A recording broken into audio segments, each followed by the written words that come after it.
제가 여기까지 온 것은 운명이었습니다. 이건 사실이에요. 제가 이렇게 정원을 가꾸게 될 줄은 정말 꿈에도 몰랐어요. 모네는 회화 역사의 한 장을 차지했고 그의 정원은 그 일부였습니다.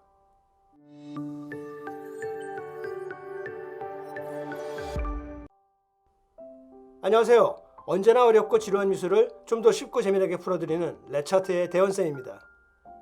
제가 요즘 여러분들께 새로운 코너를 시리즈로 소개하고 있죠. 그냥 책에서 나오는 내용을 전달하는 수준이 아니라 미국 국립미술관인 내셔널 갤러리 오브 아트의 특별 연구 프로젝트의 내용을 핵심 기반으로 보다 다른 각도에서 작가와 작품을 소개하고 심지어 작품을 좀 더 심화해서 직접 활용할 수 있는 내용을 소개하려고 합니다. 여러분, 클로드 모네의 정원에 오신 것을 환영합니다.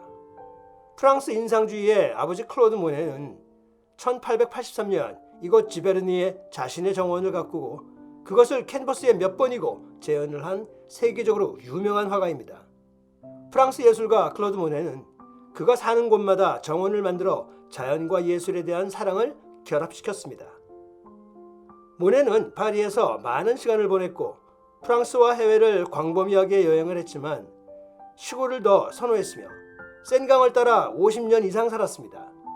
정원 가꾸기에 대한 그의 관심은 시간이 지나면서 아르정트위의 첫 번째 집을 밝게 해준 화단에서부터 눈의 즐거움, 자연을 사색하는 촬영 장소, 영감의 원천이 된 지베르니의 웅장한 정원에 이르기까지 점점 더 커졌습니다. 모네는 특히 자신의 정원을 그리는 것을 좋아했는데요. 그는 빛, 날씨, 계절, 시간이 시각적으로 변화하는 방식을 계속해서 보여주었습니다.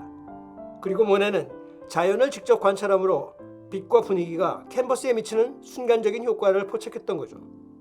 1883년에 모네와 그의 가족은 파리에서 북서쪽으로 약 35마일 정도 떨어진 작은 마을인 지베르니에 있는 사과 농장으로 이사했습니다.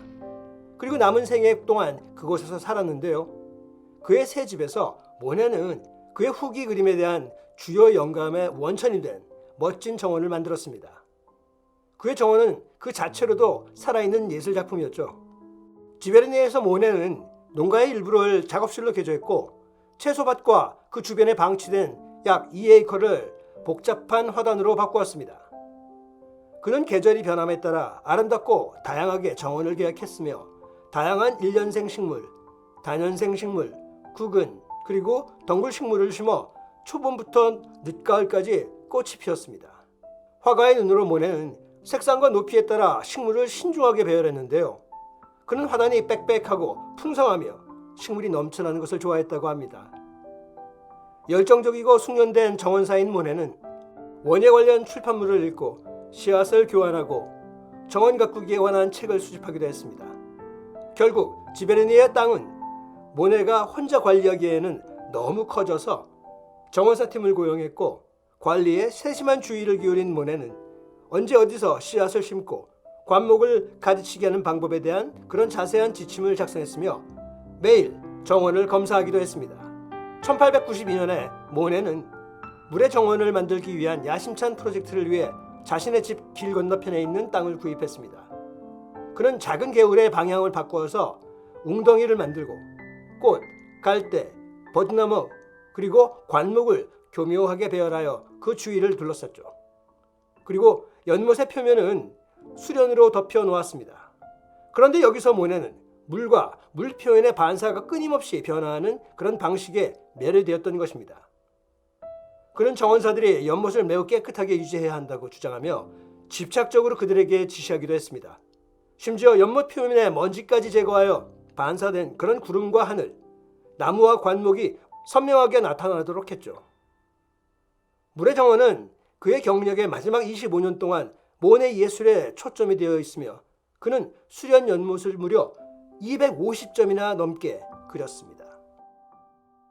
지베르니의 물 정원은 먼 나라 일본에서 부분적으로 영감을 받았는데요. 모네는 일본의 회화와 판화, 특히 파리의 상점에서 본 가스시카 호쿠사이와 우다카와 히로시게의 풍경을 크게 존경했다고 합니다. 그는 200개가 넘는 판화 컬렉션을 모아 지베르니에 있는 그의 집 벽을 그 판화로 장식하기까지 했죠. 모네는 수련 연못에 곡선형 기슭에 모란과 대나무를 그려 일본 정원의 느낌을 자아내기도 했고, 일본 판화에서 연구한 다리를 바탕으로 아치형 목조 인도교를 건설했습니다. 여름철에 그려진 일본 인도교는 모네가 1899년에 그린 일련의 풍경 중에 하나인데요. 연못은 캔버스를 거의 가득 채우고 하늘은 물에 비친 모습을 통해서만 살짝 나타납니다. 반짝이는 연못 표면에는 분홍색, 노란색과 흰색 백합이 떠 있고 뚝을 따라 있는 나뭇잎과 풀은 물에 비춰집니다. 그런데 여러분, 아시다시피 클로드 모네가 반복해서 그림을 그린 곳은 지베르니의 연못만이 아니었습니다. 그는 건초 더미, 포플러 나무, 베니스와 런던의 풍경, 프랑스 루앙 대성당 등 하루 중 다양한 시간에 단일 주제의 색상, 빛과 형태를 탐구하는 그런 여러 그룹의 그림을 그렸죠. 1892년과 93년 겨울, 모네는 루앙 대성당 건너편에 있는 방을 빌려 하루 중 다양한 시간대에 어렴풋한 고딕 양식의 외관을 그렸습니다. 그런 다음 그는 1894년까지 지베르니에 있는 자신의 스튜디오에서 캔버스에 자신의 기억을 재정리하여 모두 30점 이상의 그림을 그렸습니다. 모네는 빛이 하루와 1년 중 다양한 시간과 날씨 등 환경적인 조건의 변화에 따라 독특한 분위기를 만들어내는 방식에 깊은 인상을 받았는데요. 루앙 대성당 시리즈에서 모네는 석조 건축물의 끊임없이 변화하는 빛의 재생과 함께 햇빛이 교회의 외관을 어떻게 변화시키는지 이 점에 대해서 연구했던 것입니다. 자, 그럼 여기서 이 두 그림을 비교해 보시죠. 소재, 분위기, 느낌, 색상, 형태, 질감, 그리고 시점 등을 통해 어떻게 비교가 되나요? 그림의 공통점을 5에서 한 10가지 나열해 보시죠. 그런 다음 이번에는 작품 간의 차이점을 최대한 나열해 보십시오. 자, 여기서 우리가 시리즈를 한번 그려보기를 하는데요. 다음은 동일한 주제를 기반으로 자신만의 보기 시리즈를 그려보세요.